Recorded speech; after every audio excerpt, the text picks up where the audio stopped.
I recently heard an amazing quote by Oprah Winfrey, and she said, there's nothing in your life that you did not order to be there.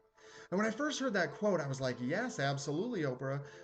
But then I started thinking, well, wait a second, though. I've had some bad stuff happen to me, especially as of recently. Did I really order it to be there? And it really caused me to take that step back and really pause and reflect on whether or not that was true. And I started to really think about some of the things in my life that I had done leading up to that horrible day of being fired from my dream job and going, did I really order that to be there? And I think I did. So I have four things today that I want to share with you that I've been learning to kind of help us move toward a place in our life where we can maybe order some better things into our life.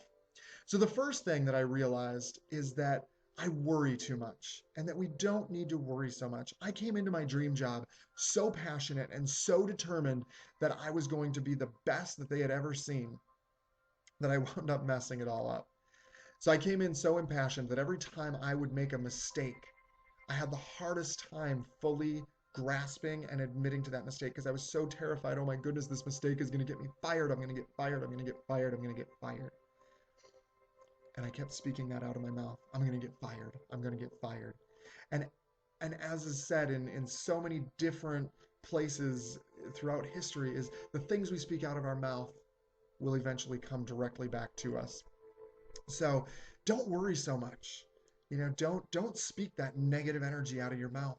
If something happens, admit to it, take it, and move on. Uh, the second thing that I have for you that I've been learning is don't let the little things get to you. I would look and it would be the smallest little thing, the smallest little mistake. They're just doing corrective, measure for me, right? And I had the hardest time just taking it and moving on because I was so terrified. I'm like, oh my goodness, now the management team hates me, or my coworker hates me, or whatever it is. And in all reality, that management or that manager or that coworker had already moved on from the situation. I was the one dwelling on it and continuously regurgitating it up. And in reality, had I just said, I get it, I messed up, I'm sorry, boom, done, move on, and not worry about being fired over something so menial. Now, the third thing is make friends with everyone and network, network. One of the things that I think we often do in our lives is we try to make friends with people who are very similar taste, similar background, similar wants and desires and passions to us. And although that's important to spur us on and get us excited and pumped up, we also need some fire behind that energy. And I think back to some of the people that I've met over the last few years, and many times it wasn't that great friend, although they have, they've energized me and they've gotten me excited about my passions and my dreams. But the people that truly were spurring me were the challenging relationships, the people that weren't afraid to point out the things that I'm doing wrong. Walt Disney once walked into the animation room during the creation of the Cinderella film and noticed that all of his animation team and creative team were on the same page. They were laughing, they were getting along, they were saying yes, yes, yes. And Walt Disney walked up to the director and said, "I'm splitting up this animation team." And he said, "Why? We've got such a good energy going." And he goes, "But it's not creative energy. You're all on the same page." He goes, "I need creative energy." And creative energy comes from two thunderheads coming together and creating that electricity.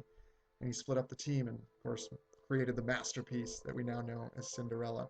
So network with those people who you just clash with a little bit. And I'm not saying that all of their everything that they tell you will be of value or will even be validated, but take it all in, absorb it, and use it. Either use it to spur you on and go, no, that's not who I am, and I'm going to show them exactly who I am, and not tell them, but show them who you are.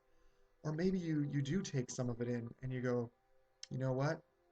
I am a little too impassioned, or I do have a hard time admitting when I'm wrong, or I do have a hard time letting things go and moving on. And you take those things and you use them to get to those goals and objectives that you might have already in your life. Um, Finally, um, it's okay to be wrong. And even more importantly, it's okay to be quietly right. One of the things that I have such a hard time, because I come from academia and I love a good debate and a good challenge and a good discussion. And I love to be spurred on that way.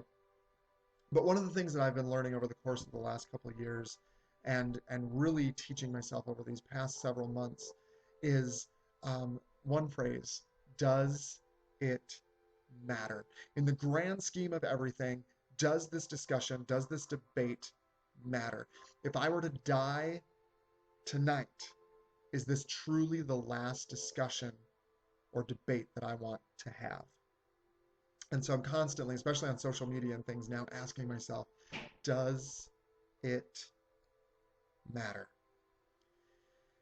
And so as we put all these together, as we go through life and not worry so much about those little things, as we make friends with people who are going to spur us on, and as we make those friendships, especially those friendships that clash, does it matter? Because as Oprah once said, uh, everything that comes into our life is there because we ordered it there. And friends, these are just a few of the things that I'm learning, and I just wanted to share them with you. I love you all. Bye.